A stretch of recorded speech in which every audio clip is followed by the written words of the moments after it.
Imagine you first sit down at a piano. It looks simple enough, right? Just black and white keys lined up perfectly, waiting for you. But the moment you press one, it's awkward. You don't know how to sit. Your wrists feel stiff. Your fingers don't know what to do. You hit a few random notes and nothing sounds right. It's frustrating, embarrassing even. You hit another key. It doesn't sound like music. You think, man, maybe this just isn't for me. But here's the truth. Nobody sits down and plays like Ray Charles on day one. Even the greats sounded terrible when they first started. The difference between the people who quit and the people who become masters is time. Let's say you stick with it. You watch your first tutorial. You learn the basics, how to sit, how to hold your hands, how to read notes. You play your first song. Mary Had a Little Lamb. After a week, your hands start to loosen up. The notes come out smoother. That's not luck. That's neuroplasticity. See, your brain is literally rewiring itself every time you practice. Neurons that fire together, wire together. And over time, those weak connections grow stronger until hitting the right keys becomes second nature. That's how progress looks in real life. Not instant, not glamorous, but real. You keep practicing. 1 month turns into 3. 3 turns into a year. Now, you can play songs by memory. Your family starts asking you to play at parties. And after 10 years of consistent practice, say 20 hours a week, you're not just playing the piano anymore. You are the piano. You can improvise, compose, feel the rhythm before your fingers even touch the keys. You can play hundreds of songs. You can even perform on a stage. That's mastery. But here's the secret. Most people never get there. Not because they can't, but because they stop right before the magic happens. They quit before the compounding kicks in. See, compounding doesn't just apply to money. It applies to everything. Skills, habits, relationships, health. Everything in life follows the same curve. In the beginning, results are invisible, but the invisible part is where the magic starts building. Think of compounding interest the same way. Banks know it better than anyone. It's why they give out credit cards so easily.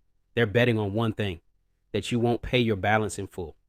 Because when you don't, the interest compounds. You get charged on your debt. Then next month, you get charged on the interest from that debt. And before you know it, that $1,000 purchase has ballooned into $2,000 or more.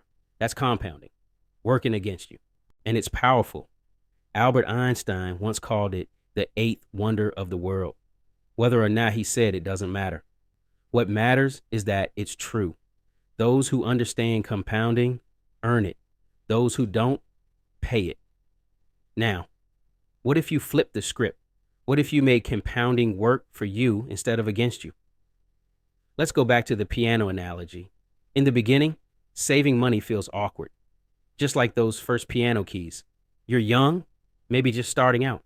You tell yourself, I don't have much to save. Putting away even $200 a month feels painful. That's dinner money, gas money, instant gratification money. And because you don't see progress fast enough, you start thinking this isn't working. But it is. You just can't see it yet. If you save $200 a month and invested it at an 8% return, after 10 years, you'd have around $36,000. Stay consistent for 20 years. Now you're sitting on $118,000. Keep going for 30, over $270,000. That's the invisible becoming visible. That's the sound of years of repetition turning into harmony. Here's what's even more fascinating. Science says your brain reacts to saving money the same way it reacts to playing a song correctly. It releases dopamine. That's your brain's reward chemical. Every time you hit the right note or see your savings balance rise, dopamine fires. It tells your brain, hey, that felt good. Do it again. That's how habits are formed. Not overnight, but over consistent, repeated actions. According to research from University College London, it takes about 66 days for a habit to become automatic. That's roughly 2 months of repetition before your brain stops fighting you. So when saving feels uncomfortable at first, that's normal. It's supposed to feel mechanical because you're teaching your brain a brand new rhythm. The same way a pianist goes from thinking, which key do I press next, to simply feeling the music, you can go from I can't afford to save. 2, I can't afford not to. That's the compounding effect on your mindset. At first, it's slow, then it accelerates. Then, suddenly, it feels automatic. Your savings grow, your investments grow, and your confidence grows right alongside them. Most people never experience that curve because they quit at the wrong time. They pull out their investments too early. They stop practicing when the notes sound off. They give up before their results start compounding. But if you stay through the awkward, boring, mechanical part, you'll eventually hit that moment where everything clicks. Your hands move on instinct. Your money multiplies on its own.